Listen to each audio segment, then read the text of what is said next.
Hey y'all, we wanted to invite you to partner with us in this ministry. Preachers Hour needs your support. In order to make more and better content, we need you, yes, you listening to this right now, to become a patron. Choose the tier that best fits your preferences and help us make theology for our context. Thanks and enjoy this episode.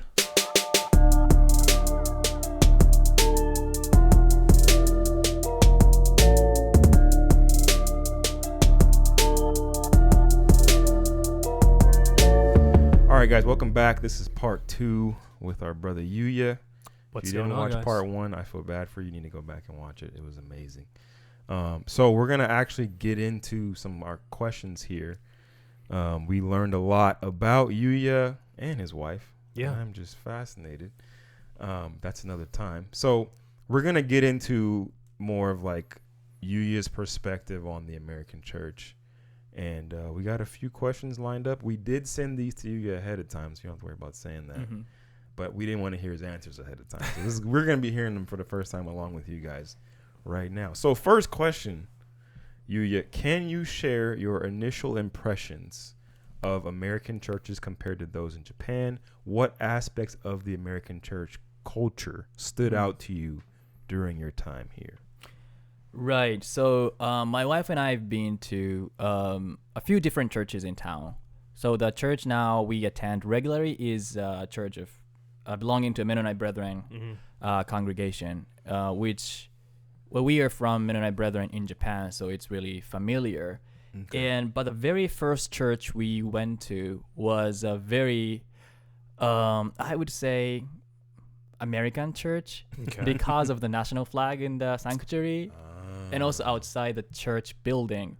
And that was like, well, national flag issue is a big issue in Japan as well. Because, well, it's a history lesson kind of. Japan conquered like neighboring nations in Asia in the World War II. And kind of Japanese church obey the emperor and instructed the Asian churches to follow the suit and do the same to worship the emperor before the service started. So we're talking about like how Christians in Japanese Christians should kind of repent of this past and do not pay homage allegiance to the Japanese national flag or the national anthem. So it's a big no-no to have like a national flag in a church alongside a cross. But the very first church I went to had a national flag, even in a sanctuary, and that was pretty shocking to me. Yeah. So I got to stop you for 2 seconds. Because the thing is, for most evangelicals, that is like this. And if you're not watching the video, go watch the video. No, I'm joking. But if you're just listening to audio, I have my fingers crossed. And I mean, it is very intertwined for many people where there isn't a distinguishing between like what you explain, like our nationality and then actual our religious faith or our allegiance to that religious faith. It goes hand in hand. And if you ever begin to question that, there's a really big issues, right? And even me, I'm kind of even trying to hopscotch right now when I'm even kind of expressing this. The church I grew up in, they had an American flag and like the Christian flag. I didn't even know we had a flag, but it's like this white with like a blue rectangle those are with Christian a red flags. cross in it. So we had both of those flags in the sanctuary. Yeah. And if you go to most traditional church, I guess I'll kind of use that language. I don't even want to use the word high church or anything like that, but most where the lead pastors are at least over the age of 55, I would say, you're going to see an American flag somewhere. It's interesting that Japan would go through the same thing that you would. It's not surprising, but it is surprising that I'm like, oh, that would make sense because the emperor was a god. I mean, like even in World War II, like literally, I remember learning that like when the emperor like spoke to the people to tell them that they were surrendering, that was like the first time they ever heard him speak. It was like hearing the voice of God. It was like, oh, the emperor's actually talking to us. And he said, hey, guys, we're gonna surrender. They've got these bombs. It's not. I don't want any more people to die. So. Yeah, there was that emperor worship went all the way up until at least 1945. So I can imagine it was pretty hard to let go of. That's true. So that came off as a shock for you, and I guess were you able to reconcile, or you decided to go to a different church? Like, what happened? Well, our initial plan always was to go to Mennonite Brethren Church. Sure. But the reason why my wife and I went to that church was just because it was close to our place. And we didn't have a car back then, so we were only able to go to that church on foot, on bike actually. So, well, yeah, but I'm not sure if the Mennonite Brethren Church that we go to, if they had a national flag in sanctuary, we wouldn't keep going to the church, I guess, because Mennonite Brethren's commitment, Mennonite commitment is the separation of church and state. Right, and that's one of the articles. Yeah. Which one, but I remember reading. We had a long discussion about that in class. So, and I have a really, I would say, a strong commitment or to understanding that the Christians are encouraged to live counterculturally, right, living by the different standard. So in that sense, I'd like to think that the national identity and Christian identity should be kind of separated. Separate things. Got you. Yeah.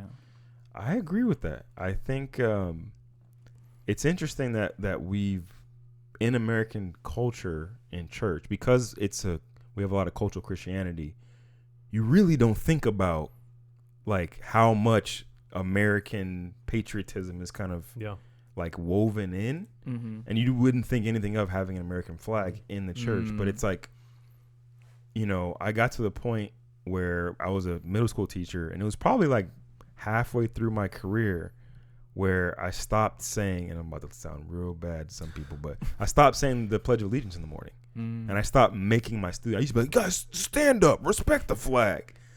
And then I started thinking, I'm like, you know what?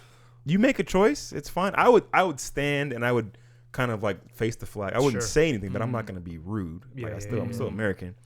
But I just thought, you know what? As a Christian, as a follower of Jesus, why am I pledging my allegiance to not only this flag but everything it stands for? I'm like, that's not right. I've had over the last maybe 3 years. It kind of came to me, and again, I never thought about it much, honestly, and before then. But then I kind of like sat with the words like allegiance, I think, and especially in like Anabaptist kind of like theological kind of work, like that word isn't just something you just like throw around. And it's whatever. Like allegiance is literally a place where you are giving your heart, devotion, commitment, like you are willing to lay your life down for.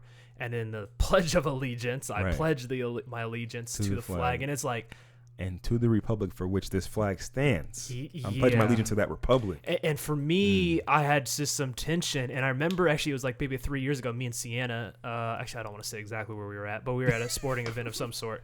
And like everyone stood up, and it was majority of the crowd was, and I don't mean to say that only, oh gosh, I'm over here. Go ahead, man. You already walked down there. Walk down the path. We're gonna lose people from this. So this is gonna be clipped. We're gonna put it all over social media. We're gonna lose people either way. So, but like a majority of the crowd was white, and most likely evangelicals. Again, I'm not gonna say where we were at. And so everyone automatically, taking the hat off, hand on the heart and stuff like that. And to a certain extent, out of, again, like you mentioned, respect, I will stand up. Absolutely. And I'm not going to like make a fuss over I might even put my hand over my heart. I'm not taking my hat off. I don't do that. So my thing is, it's too much of a close, like I am a giving, my only person who has my heart is King Jesus. I feel it. And so that was the beginning where I would literally stand up and I would just stand there through it all. And while everyone else, again, the whole crowd where I was at, everyone put their hand over their heart. And I remember I was like one of the only few people that didn't do it. And for me, I remember telling Sienna, like, I think she just stood like, she don't care. She just like, whatever. But like for me, I remember telling her after, I was like, I don't realize, like, I don't know what it is, like, but I just feel very uncomfortable like doing this anymore. Like for me, again, where my heart and my allegiance and who my real king is, and where the kingdom I know, or the nationality or the passport that I truly know I belong and I have citizenship to, is not one of this country. Now, don't get me wrong.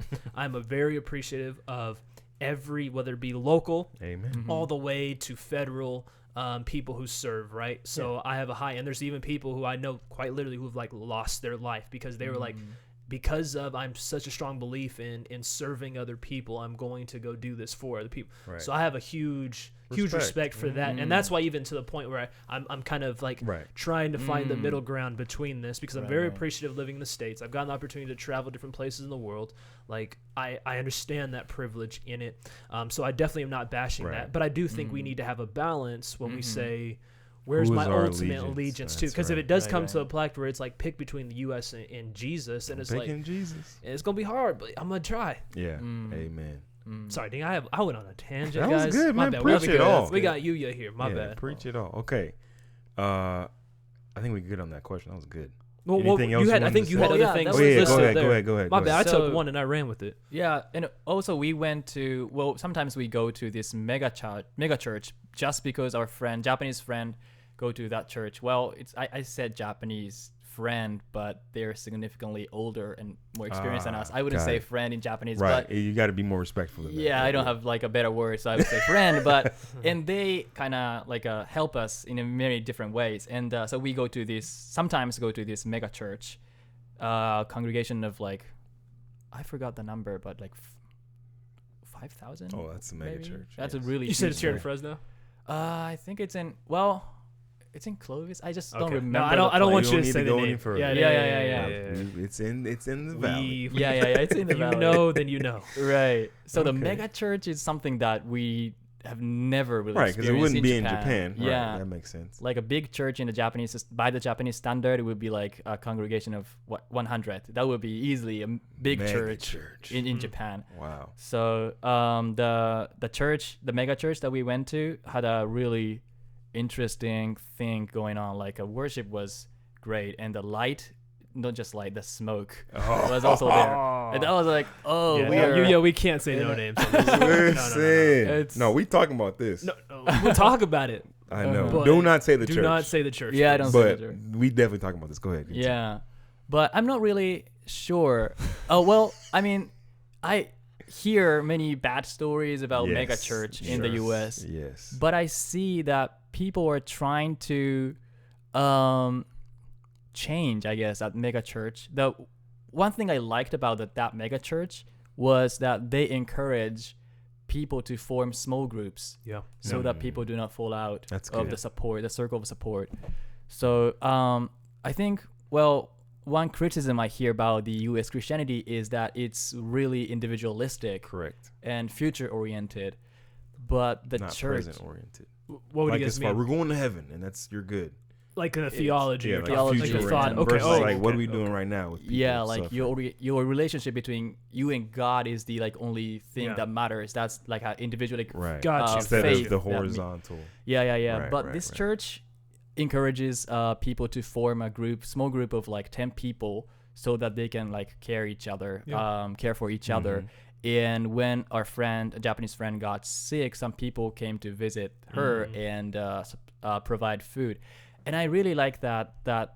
I don't know anything about other stuff about like the mega church, Right, but that thing that they're trying to counter the Trying to have a sense of community still. Yeah. I really like that part, that they're trying to be different. Yeah. I'm glad you brought that up, actually. Yeah.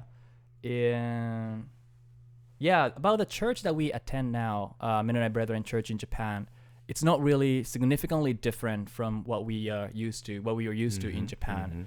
Maybe because, well, our church in Japan, many churches in Japan is like a small version of copy and paste from the U.S. churches. So we inherited lots of traditions, how the service should go, or the building, the structure is also like they resemble, but it's just smaller in Japan. Got you. So, and also the church we go to right now, the Mennonite Brethren Church, has a strong focus on Anabaptist conviction of community. So the pastors encourage highlight the aspect of faith that is communal. We care for each other. Right.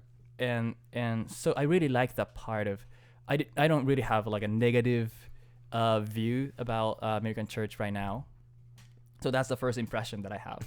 No, that's Yeah, helpful. I just the smoke machine part was just that has become a stereotypical criticism of American church. It's like you guys got all the lights and the smoke machines, and it's like it's a real criticism. It is a problem. I genuinely don't. Obviously, you want to help people connect with God and experience God. Yeah.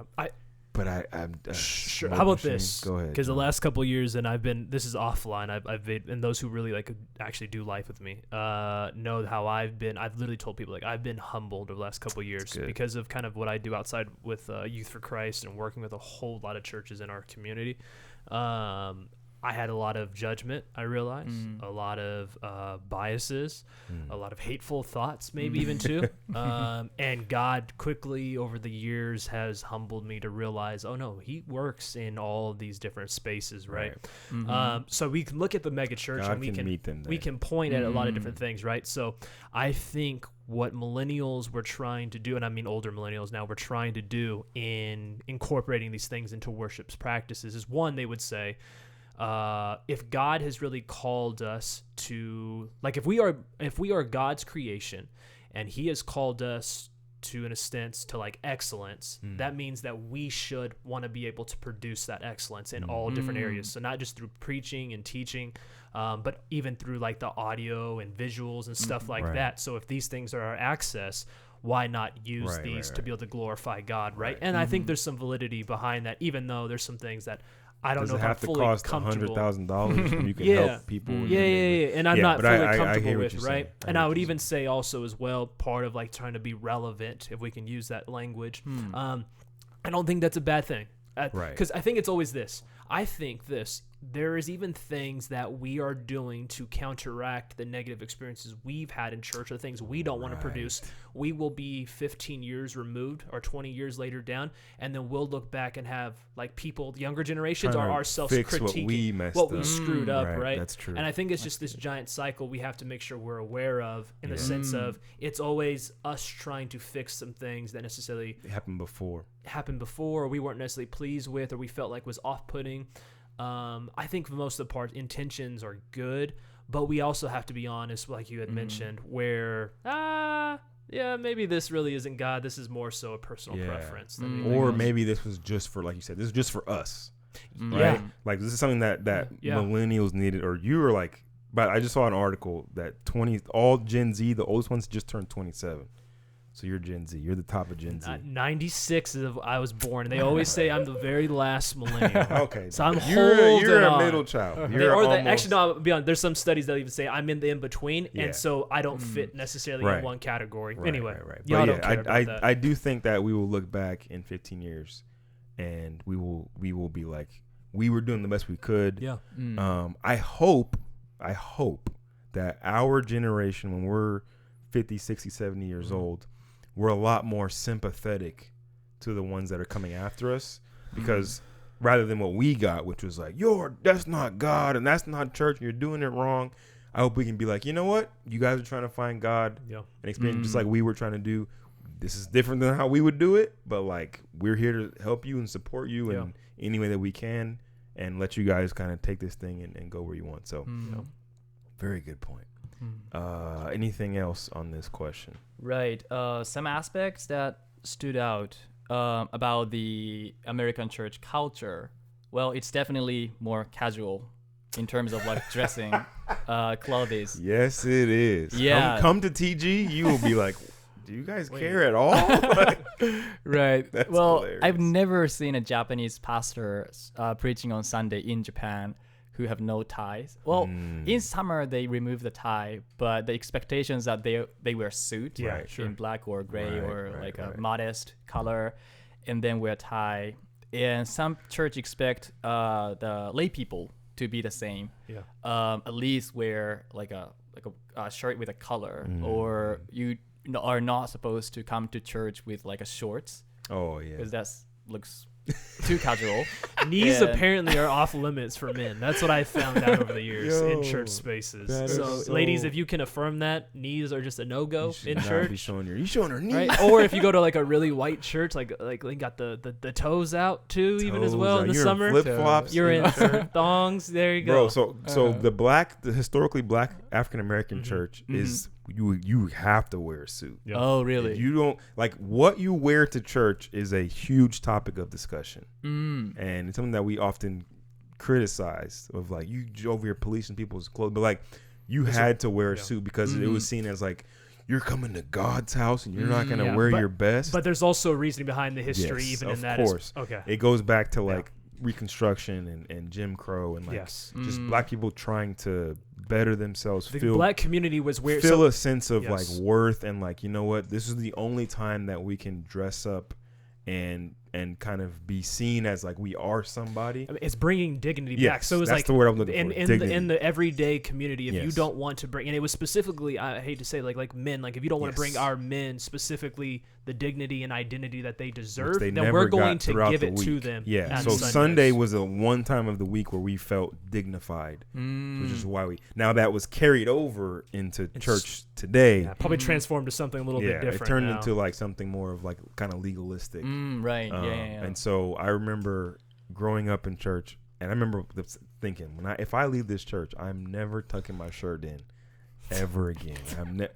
I am averse. I get it. Like I have a negative reaction to like wearing a suit to church. I'm just like, no, I don't want to do it ever again. Yeah. But I can relate to that. Right. I definitely. And I think even like African.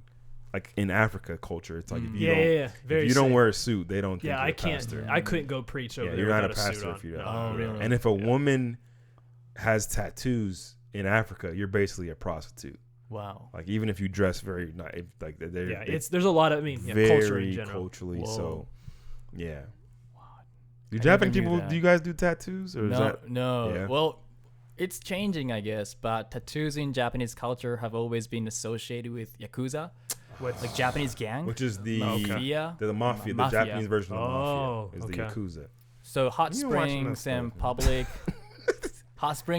bath a big thing in Japan. Right. But true. if you wear tattoo, you cannot go into that public bath because they consider that you are a member of gang or violence. like anti-law like organization. So, but it's a really completely off track. But it's like a discussion. Because we have lots of foreign tourists from like foreign countries, and they wear tattoos.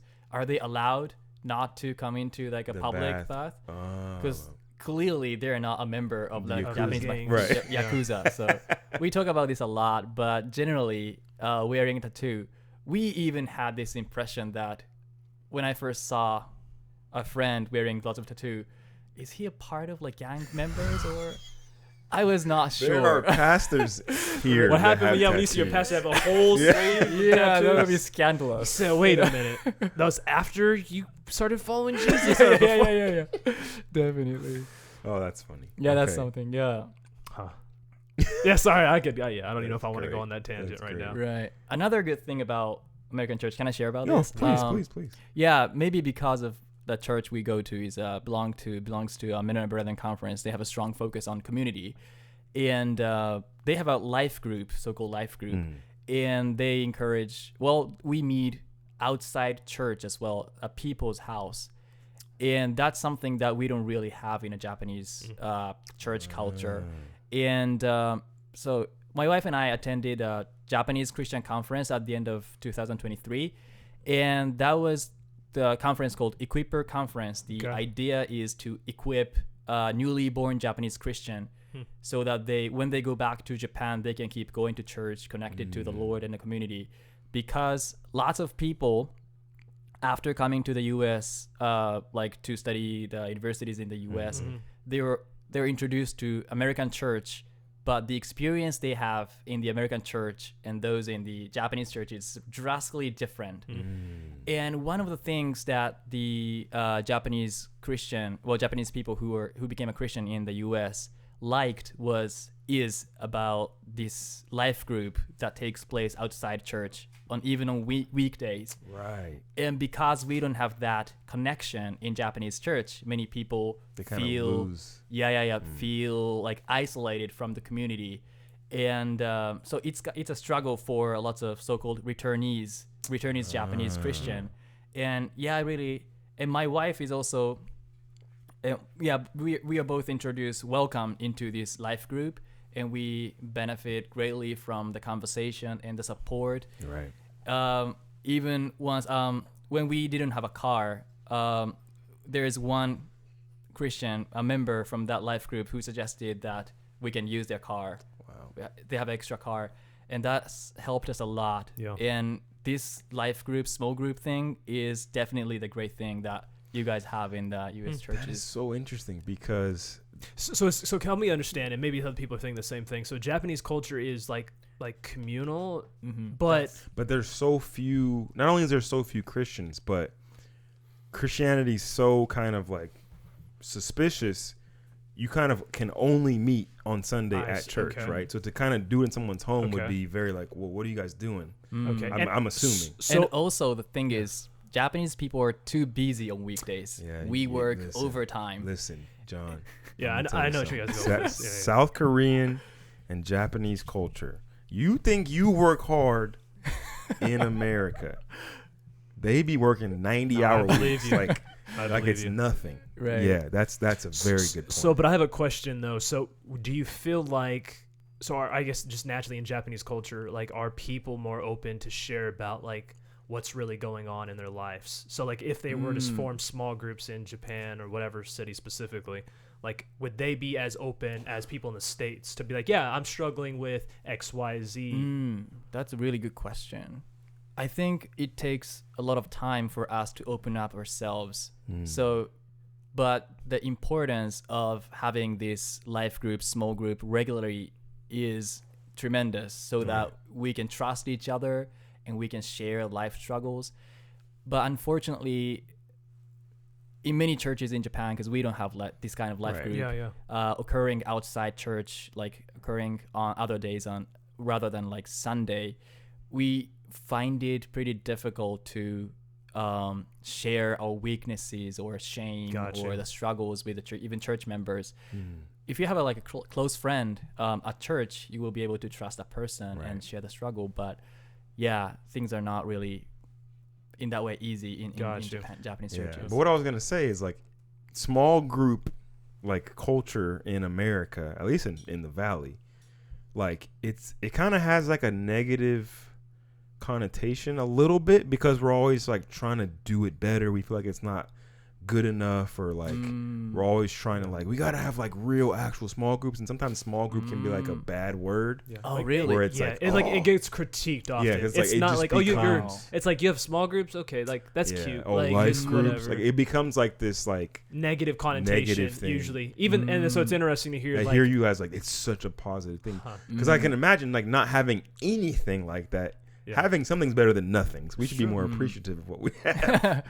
And something that we've been trying to think about starting at our church. We're still a long way away from, I think, doing it. But like hearing you say that is very encouraging. That's great. Yeah, I think that's really cool. Yeah. I'm definitely processing. That was kind of like, I'm guessing the second question, that's kind of like one of your highlights. Yeah, that definitely. That's the positive experience that we have had with this life group. And also, my wife and I were talking about the difference between Japanese church and the American church. In general, in Japanese church, we always have lunchtime after the Sunday service is over. So that's where we kind of like share a fellowship. This is at the church you're a part of. This is in Japan. In Japan. Okay, that's what I was sorry. I missed that part. It's actually prior to COVID. After the COVID, it became very difficult to have lunch meal fellowship together. But prior to that, like, lunch gathering was one of the really good aspects of church life. And we were pretty surprised to see that the people leave quickly after the service. Hey, I got my own thing. I'm taking my afternoon nap. That's what they're gonna. Yeah. Because that's where that negative, like, individualistic part comes in. Gotta brag on our church. We're pretty good at that as far as people staying for a long time. But we don't always have food because we only have food on like special occasions because the cost and prepare. It's always very stressful, especially when you get to a certain size. It'd be interesting. I'm guessing one thing that makes it easier in Japan is that your churches are smaller. Exactly. That's the point. Yeah. Here, the average church, I think, in America is like 70, between 100 and 70. It's like average. I think that's fair. So once you get past 100, it's got to be pretty difficult to do that every Sunday. Right. Yeah, one of the reasons why we don't have small groups in Japan, maybe the church is small group. Right. So we are a small Yeah, group. we are Okay. a small group. Yeah, That's yeah, yeah. hilarious. I like that. Yeah, yeah. And it's easier for the church to prepare meals for everybody after the service. That may be the reason. But yeah, we definitely missed the lunchtime we had in Japan. It was really good because lunch was very integral part to Jesus' mission. Yes, Right. you're right. Sharing the Eating, meal yeah. together. And that was really a great part of the Japanese church, I guess. We definitely could use more of that. Some lunches. fellowship. I'll Lunch, take some. Someone for will take me to sure. lunch. But I just Sure. I remember before we became a church, and we were just meeting in a garage at someone's house. We would have like every second Friday of the month. We had this thing called Friends and Family, where we would like have a shorter kind of service, and then people would bring potluck style. Everybody would bring a bunch of food, and we would just be outside in this backyard in this long table. Yep. Wow. And we would just sit out there and eat and fellowship, and it was just that was the thing that made me want to really keep coming to what became our church, was just like I've never experienced this level of connection and fellowship before, intentionally and like repeatedly. Again, we were smaller. It was like 50, 60 people. So it's not a criticism of people who don't do it. It's just logistically it can It's be just hard. difficult. Right. Yeah. So Yeah, I think we always need to come up with ways to connect with each other. And I see that kind of effort or struggle in these American churches to form small groups and to make sure that people are not satisfied with the individualistic faith with God, but the like a horizontal relationship is also central to our faith. And I've seen that aspects of struggle or effort in the U.S. churches so far, and I really appreciate that. yeah. Are there more questions? I have a couple questions. Go I ahead, have packed Jonathan. in. Okay, Yeah. so I'm curious to hear, and I appreciate all the things that you actually opened. Some maybe Jeff and I and other people who are listening are eyes open to actually some things that I'm like, hey, maybe we can keep on trying to improve this and keep ain't going. Too bad. Yeah. But I'm curious now, kind of now going back to. Do you plan to go back to Japan or? Yeah. In the future, yeah, definitely. I always say that when he starts his church, because Yuya can preach now. Let me tell you. I've never heard him preach. Listen, he preached in class, and he be saying stuff, and it speak to your soul. I didn't preach. I just like it. shared. It just what I comes out of learned. you, man. It's just your gift. But we joked like when he starts his church, man, we going over there. I'm down. We have mission trips going there instead of just but South that's- Africa. So okay, so you plan on going back to Japan. What is kind of your hope for that season of life when it actually comes, or your hope for Japan, or maybe just specifically, are you gonna plan on going back to the city you grew up in? Like, what does that look like? Well, we don't really have like a specific Sure. plan, but my hope is go back to Japan, but I'm not really planning on becoming a pastor for like a variety of reasons. But So what are some of those reasons? I guess. I mean, just personal call, like feeling. personal call. Okay. I don't feel called to Right. to be a pastor. Sure. And I want to pursue the study of the New Testament or theology and really feel called to doing research and share that with a larger audience in Japan, in Japanese churches. So the best case scenario would be to be a university professor in Japan. Nice. Ain't no doubt about listen, it. I'll read all your books. Ain't no doubt. I will try my get best to all of publish your in books. English. Hey, And- listen, I'll by that point, we can translate translate it it. with Yeah, I was technology, like, AI. right, that's true. So I'm not worried. Writing Japanese, man. I'm looking yeah. forward to that. Yeah. So you would Doctor. hope that through kind of like your study and research that Japanese churches would be able to benefit. How much is there a lot of material for like actually like written in Japanese, like theological work and stuff like There that? are lots, both translated and native Japanese theological My books. boy Koyama. Koyama. Right behind you. Yeah, if you're watching the video. One of my favorites. He's a great theologian missionary. Yes. Yeah. So I guess what is it? So again, I'm just thinking, I guess in my head, and I'm thinking out loud a little bit now. Like 1% of Japanese citizens are Christians. Like, how does that divide change or doesn't change? I don't know. Like, How does that divide? how does that like gap? How does that number go up? How does that go up? Oh, Like, is that something that you think about? is that something that a lot of Christians in Japan are concerned with? So I guess this, Right. like, maybe this is the American part too. Yeah, We that's often us. think We like to take over and I don't know about all that, but I mean in the sense like evangelism is Right, often like a right, hot right, topic, right. especially it has been in the last so and so years. And I think there's been some shifts even in what evangelism actually looks like and what it actually means to follow Jesus. And Right. whereas opposed to like the Crusades days of Billy Graham and stuff like that. But is that it ever like I don't know, like is that something that like there is other Japanese individuals who are like, I want to be a part of a movement like that? Is there a hope that there would be what maybe some Americans would call revival to happen? Right. Or is it kind of just like, I don't know. Yeah, I'm just thinking out loud here. I'm Right. just curious though. Yeah, there are lots of people talking about revival in Japan. That's true, but I'm not really. Well, it might be controversial, but I'm not really interested in causing a revival to happen in Japan. But I'd rather like to care for like the individual in front of me. Or so one hope I'm thinking about is to be a professor in Japan, so that I can have connection with younger people. And because lots of younger people suffer lots of things when they were in universities. And one notorious thing about Japan is the highest rate of suicide. Yes. People suffer lots of stress, pressure, and they're driven into suicidal thoughts, and they actually commit suicide. And we have the highest rate of suicide. And I believe that the Jesus gospel has the ability to speak to that topic. Yeah. And what I'm pursuing is the seminary right now is honor shame missiology. Yeah. That is the primary reason why I came to Fresno is to study from this professor at Fresno Pacific, Who's Dr. that? Mark Baker. We are hoping to have on the pod. He's Fingers agreed crossed. to it. We got to make sure the schedules line up, but we will have our very own Dr. Mark Baker on the podcast. Yeah, so I was exposed to this. I read this book written by Mark Baker and his co-author Jason Georges, ministering in honor shame cultures, and the phrase honor shame missiology appears in the book. And I've never read the Bible in that way that is explored in the book, but it felt very natural to me because honor shame is our language.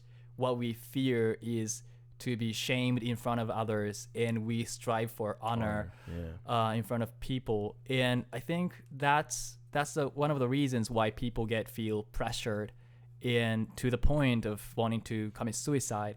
And I want to do something, bring some freedom to people. Yeah, freedom and redefinition of that's what Mark talks about a lot.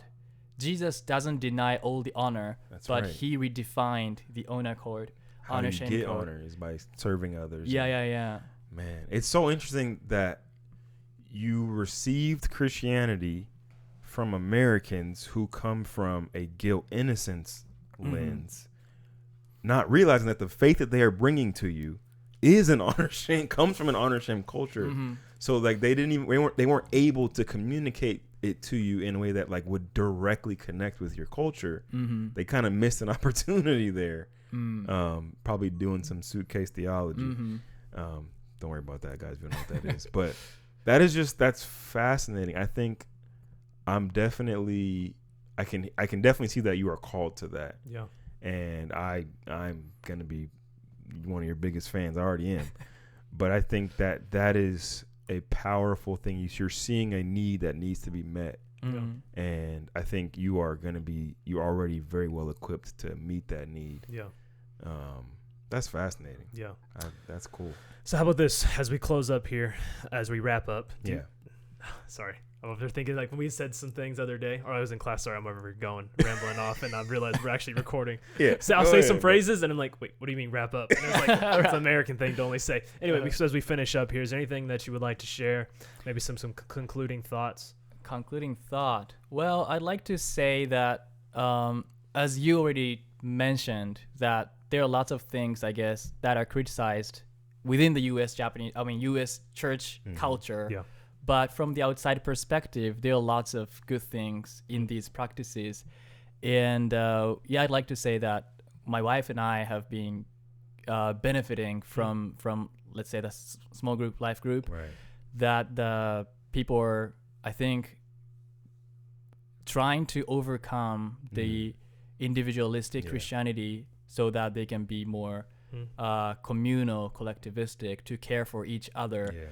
So yeah, I'm really hopeful for what's going on in the U.S. Churches, and I like to learn a lot from you guys, and so that we can. It's not that like I'm just importing lots of stuff into the U.S., but in a way to contextualize in a way that suits our culture, that's more applicable to our culture. So yeah, I'm really excited for another 1.5 years study at Fresno Pacific and learn from you guys. Listen, so thank you for inviting us. I remember telling Mark, like, I'm really grateful to have Yuya in my classes to be able to learn from you, and it's one thing that I'm grateful to going to FPU for, just to be able to like interact with someone like you, because I would never have been exposed to someone like that if I didn't. So man, we're grateful to have you on, man. Can we actually have him do this? Can he actually close us in prayer if we're cool with that? The batteries are getting low on the camera. Okay, so I got you, Kaden. It'll only take just a second, and it can be in whatever dialect you want it to be, whatever's most comfortable too. Just pray us out, man. Yep. Can I pray in Japanese? Go ahead, that's why man. I wanted to bring it up. That's why. Are you sure? Well, I'll pray in English. No, man. No. Go ahead and do Japanese. God can understand Japanese. Thank you for respecting my culture. Please. Yes. Okay, I'll pray.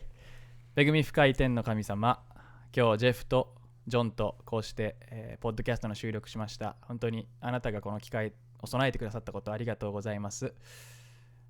日本人の視点から見たアメリカの教会の話もしましたし、また私自身も振り返る機会となりました。本当にあなたがこのガラージチャーチの働きを祝福してくださいますように。We pray in the name of Jesus. Amen. Amen. Thank Catch you guys later on. We'll see you on the next one. Peace.